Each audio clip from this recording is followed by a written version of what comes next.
Hello guys, welcome to my channel dream and achieve. I am Bharat and आप सभी के साथ सामने इंडियन पॉलिटी का एक और मज़ेदार लेक्चर लेके आया हूँ। It is a simple topic that is we will be discussing about Lokpal and Lokayukta. लेकिन शुरू करने से पहले दोस्तों आपसे रिक्वेस्ट करना चाहता हूँ कि प्लीज़ अगर आपने मेरे चैनल को अब तक सब्सक्राइब नहीं किया है तो करें, ताकि मुझे मोटिवेशन मिलता रहे और बढ़िया बढ़िया लेक्चर्स बनाते रहने का। तो लोकपाल और लोकायुक्त के लिए पहले आपको थोड़ा सा मैं बैकग्राउंड बता देता हूँ कि लोकपाल और लोकायुक्त की ज़रूरत क्यों पड़ी। वैसे तो काफ़ी रीसेंट इवेंट है और हमारी जो लक्ष्मीकांत की बुक है उसमें भी काफ़ी रिसेंटली इस चैप्टर को ऐड किया गया है। पुरानी एडिशंस में ये नहीं था, अभी अभी ये चैप्टर ऐड हुआ है। आपको पूरा होल स्टोरी पता ही है कि भाई कैसे लोकपाल के लिए अन्ना हजारे केजरीवाल लोगों ने काफ़ी धरना किया था। लोकपाल बिल पास करने के लिए काफ़ी ज़्यादा दिल्ली में हो हल्ला हुआ था। फिर आम आदमी पार्टी का वहाँ से उसके बाद जन्म हुआ और फिर केजरीवाल दिल्ली के सीएम बने। ये सारी चीज़ें तो आपको पता ही होंगी, हिस्टोरिकल इवेंट्स। बट लोकपाल है क्या, लोकपाल बिल क्या है, उसको क्यों बनाया गया है और उससे रिलेटेड प्रोविजंस क्या हैं, गवर्नमेंट ने अभी तक उस पर क्या एक्शंस लिए हैं, ये सारी चीज़ें जानना बहुत ज़रूरी है और उसी के बेसिस पे चैप्टर हमारी बुक में ऐड किया गया है। तो बेसिकली अगर आपको थोड़ा भी आइडिया हो तो आपको ये बेसिकली पता होगा कि लोकपाल के इंस्टीट्यूशन को करप्शन जो है भारत देश में प्रिवेंट करने के लिए लाने के बेसिकली प्रस्ताव रखा गया था। कि ऐसा माना जाता था कि लोकपाल बिल यदि पास हो जाएगा तो भारत देश में जितना सारा करप्शन जो हो रहा है वो सारा का सारा करप्शन जो है मिटिगेट होगा, कम हो जाएगा और करप्शन रिलेटेड एक्टिविटीज़ को कम करने में ये जो इंस्टीट्यूशन है ऑफ लोकपाल ये हेल्प करेगा। So it is basically an institution. But अब इसमें ये जानने से पहले दोस्तों सवाल ये उठता है कि क्या भारत देश में इसके पहले करप्शन से डील करने के लिए ऑलरेडी कानून नहीं है?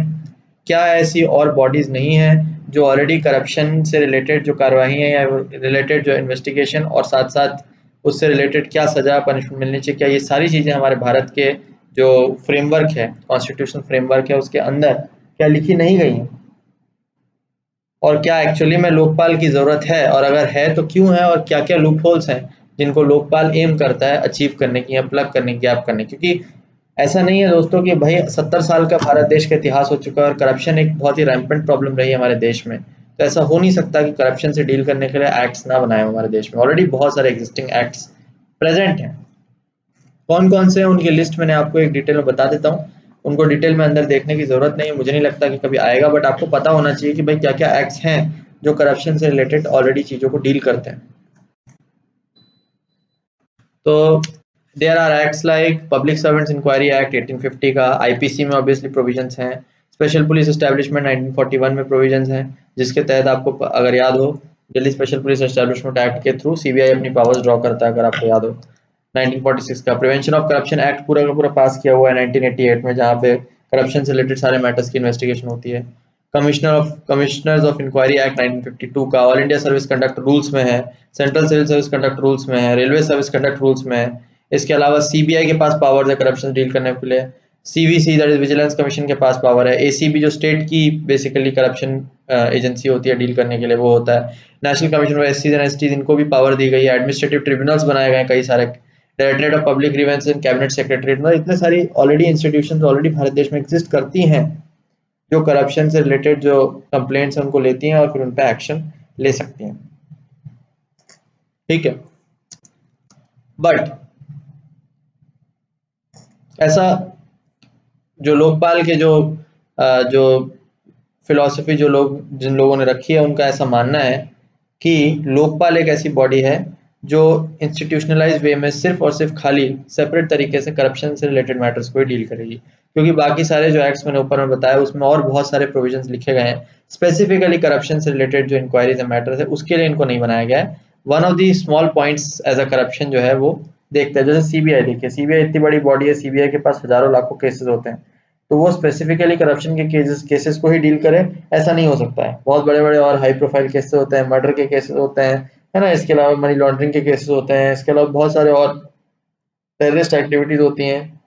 ये सारी चीज़ों को जब सीबीआई देख रहा होगा तो स्पेसिफिकली करप्शन से रिलेटेड मैटर्स पे हो सकता है कि वो इतना स्पेसिफिकली काम ना कर पाए।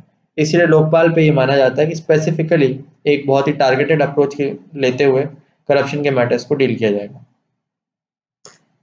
तो इसका जो इंस्पिरेशन लिया गया है दोस्तों, वो वर्ल्ड ओवर ऐसी बॉडीज बनाई गई हैं जो स्पेसिफिकली करप्शन से डील करती हैं। उन वर्ल्ड ओवर बॉडीज से जो इंस्पिरेशन है वो लोकपाल ने ड्रॉ किया है। जैसे कि there is a very big institution in Scandinavian countries called ombudsman. तो ओम्बड्समैन एक इंस्टीट्यूशन होता है वहाँ का, जो स्पेसिफिकली सिर्फ करप्शन से ही रिलेटेड मैटर्स को उस पर प्रोब करता है। क्या है इसके पावर्स, क्या है वो मुझे ज़्यादा इंपॉर्टेंट नहीं लगा कि आपको डायरेक्टली उसको याद करना चाहिए, मुझे नहीं लगा, बिकॉज हम इंडियन पॉलिटी पढ़ रहे हैं तो हमें इंडियन कॉन्टेक्स्ट के बारे में ज़्यादा पता होना चाहिए। इसलिए I don't think it is very important, but a good reader, अगर आप एक अच्छे स्टूडेंट बनना चाहते हैं तो आप उसको एक बार जरूर जाके देखें कि उसके क्या पावर्स हैं, क्या प्रोविजन है। ऐसे ही there is an administrative court system and there is a procurator system. ठीक है, ये तीन टाइप के अलग अलग सिस्टम है जो वर्ल्ड में अलग अलग जगहों पे काम करते हैं, और ओम्बड्समैन के सिस्टम से लोकपाल ने अपना इंस्पिरेशन लिया है।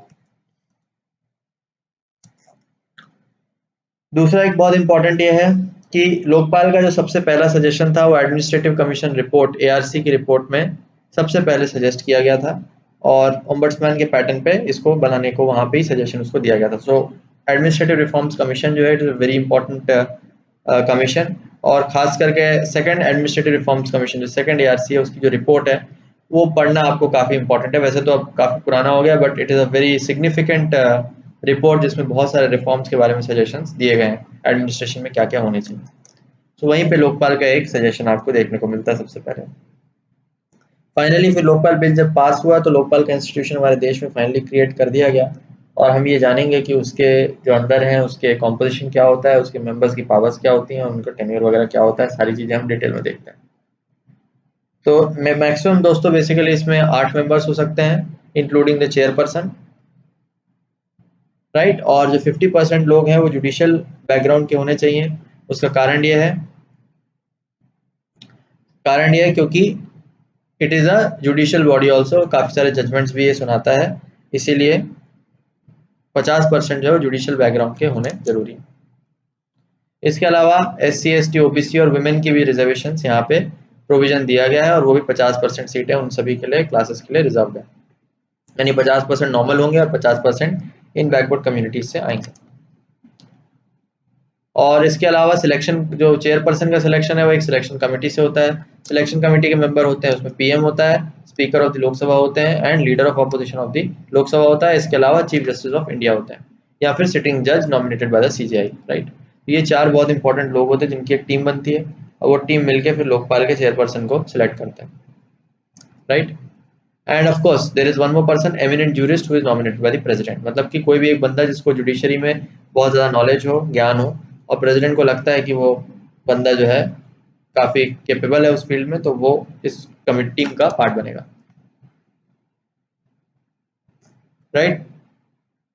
इसके अलावा एक सिलेक्शन कमेटी तो ये हो गई दोस्तों, इसमें ये मेंबर्स हो गए। इसके अलावा इस कमेटी को असिस्ट करने के लिए एक और कमेटी बनाई जाती है, जिसके 50% मेंबर्स SC ST और OBC से आते हैं, एंड वुमेन की कैटेगरी से आते हैं। तो ऐसे मेंबर्स की एक और टीम बनाई जाती है, और फिर ये सारी के सारे पूरी टीम मिलकर चेयरपर्सन को सिलेक्ट करती है। So it is a large team, it is not a very small team. तो मेन फाइनली सिलेक्शन का प्रोसेस तो सिलेक्शन कमेटी करेगी, पर इसको असिस्ट करने के लिए एक और कमेटी बनाई जाती है। अब इसका जो सबसे खूबसूरत बात ये है दोस्तों कि इसके जुरिस्डिक्शन से कोई भी आदमी बाहर नहीं है।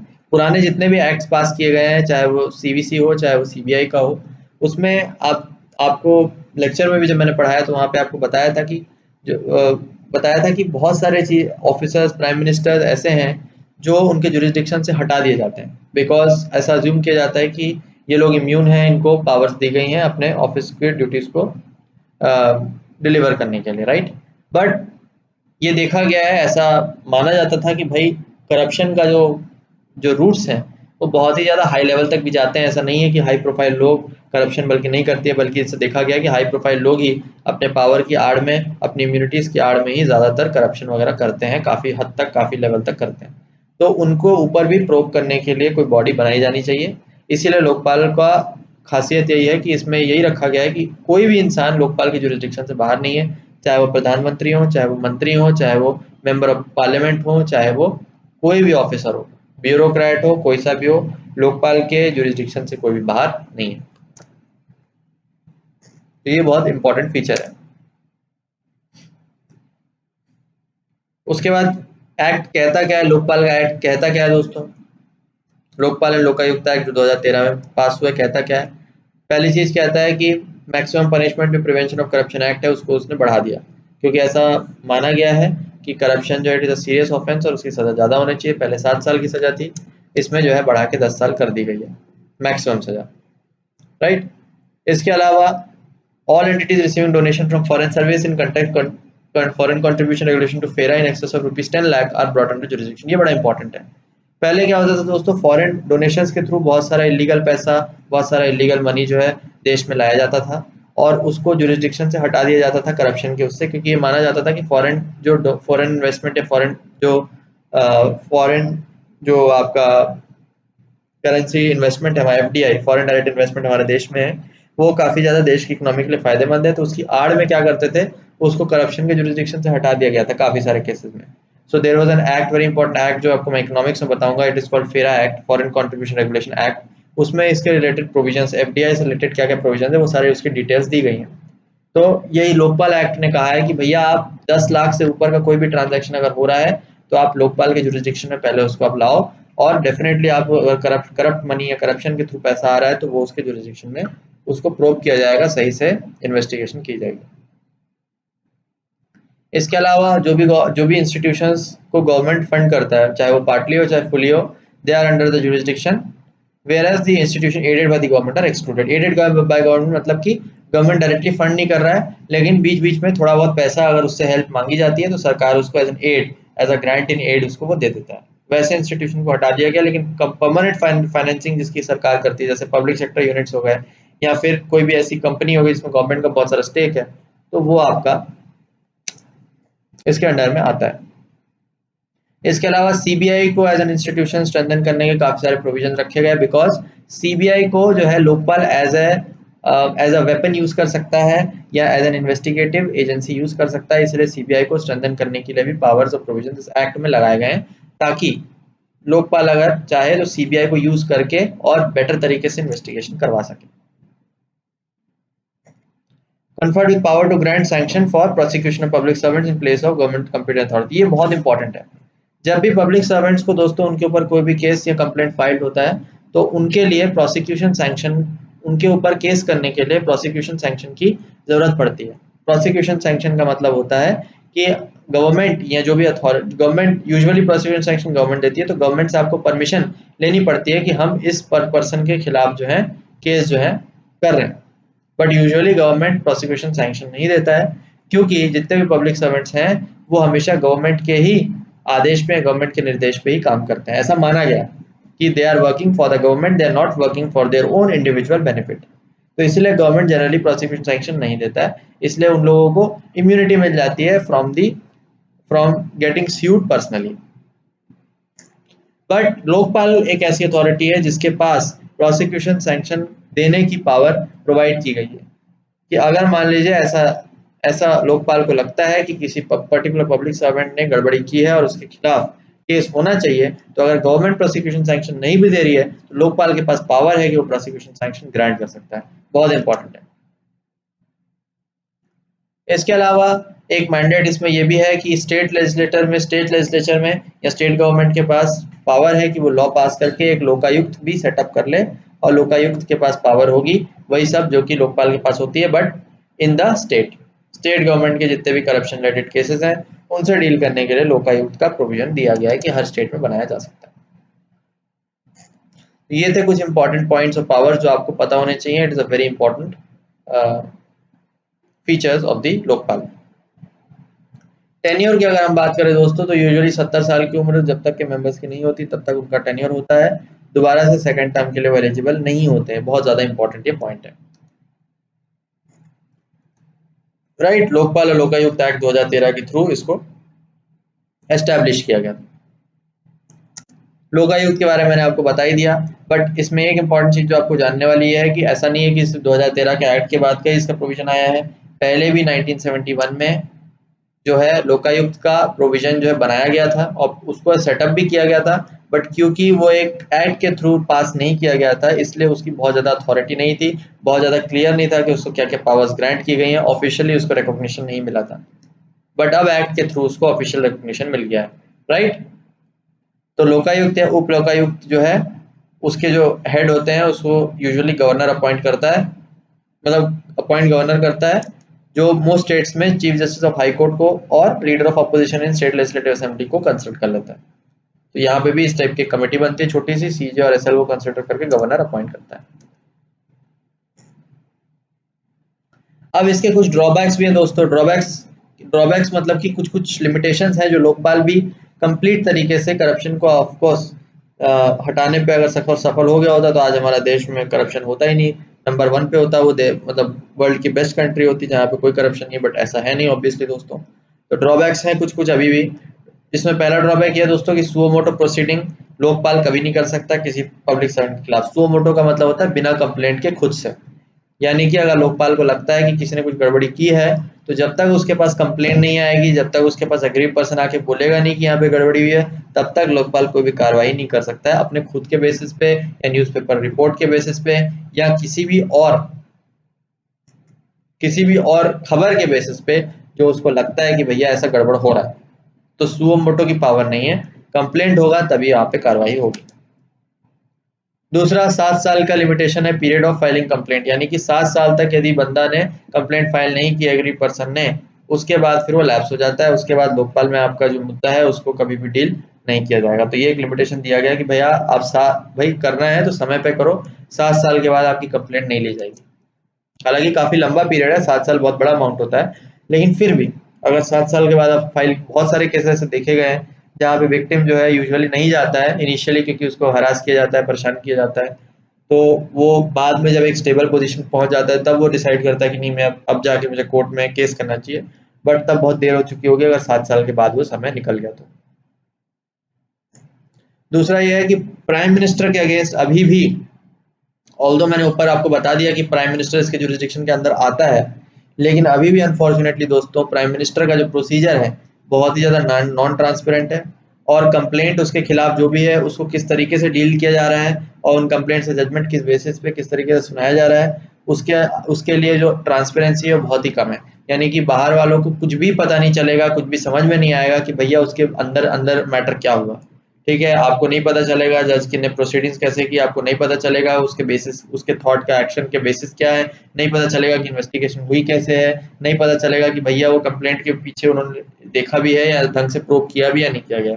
फाइनली जो वो रिजल्ट ना देंगे बस वो आपको मानना पड़ेगा, और इसमें बहुत आसानी से सेटिंग हो सकती है, बहुत आसानी से जो है इनके जजमेंट्स को बहुत ही आसानी से मैनिपुलेट किया जा सकता है। तो the procedure is still non transparent, तो वहाँ पे दिक्कत अभी भी है। इसके इम्पोर्टेंट अलावा बहुत इंपॉर्टेंट है कि एनोनिमस कंप्लेंट बिल्कुल अलाउड नहीं है यहाँ पे, कि अगर आप चाहते हैं किसी के खिलाफ कंप्लेंट करना तो आपको अपना नाम प्रॉपर तरीके से बताना पड़ेगा, आपको बताना पड़ेगा आप कौन है, आपसे क्या परेशानी हुई है, क्या प्रताड़ना की गई है। एनोनिमसली अगर आप जाते तो आपकी कंप्लेंट एंटरटेन नहीं होगी, क्योंकि बहुत से लोग एनोनिमसली जाते इसलिए भी हैं क्योंकि एक तो उनको डर रहता है कि भाई हमें हरास ना किया जाए, हमें डराया धमकाया ना जाए। दूसरा वो इसलिए जाते हैं क्योंकि कई बार बहुत से लोग फर्जी कंप्लेंट करते हैं, बहुत से लोग जबरदस्ती अपनी दुश्मनी निकालने के लिए कंप्लेंट करते हैं, सामने वाले ऑफिसर को परेशान करने के लिए कंप्लेंट करते हैं। तो ऐसे लोग अगर अपने नाम लिखवा के जाएंगे तो उस केस में जो है अगर कंप्लेंट गलत साबित हो गई तो फिर उन्हीं की फजीयत होगी, उनके ऊपर बल्कि फाइन होगा, पनिशमेंट होगी। तो ऐसे लोग अनोनिमस रह करके क्या करते हैं, अपनी आइडेंटिटी ना रिवील करके वो जबरदस्ती ऑफिसर को हरास करने की कोशिश करते हैं बहुत सारे केसेस में। तो many are frivolous petitions, frivolous complaints भी होती हैं बहुत सारी, तो उनको अवॉइड करने के लिए इस प्रोविजन को रखा गया। यही चीज जो मैं आपको बता रहा हूँ कि फॉल्स या फ्रिवलेस यदि कंप्लेंट आती है बहुत हैवी पनिशमेंट इसमें आपको देनी पड़ेगी। राइट, तो ये आपका पूरा पूरा चैप्टर था दोस्तों, बहुत ही स्मॉल चैप्टर था, बहुत बड़ा नहीं था, but it is an important chapter और हमारी बुक में रिसेंटली ऐड किया गया। तो प्लीज़ आप इसको अच्छे से पढ़ लें, एंड आई होप दैट आपको लेक्चर पसंद आया होगा। So all the best for all the exams that you are preparing, और मिलते हैं आपसे नेक्स्ट लेक्चर में। Thank you and have a nice week, and please do subscribe to my channel for more amazing videos.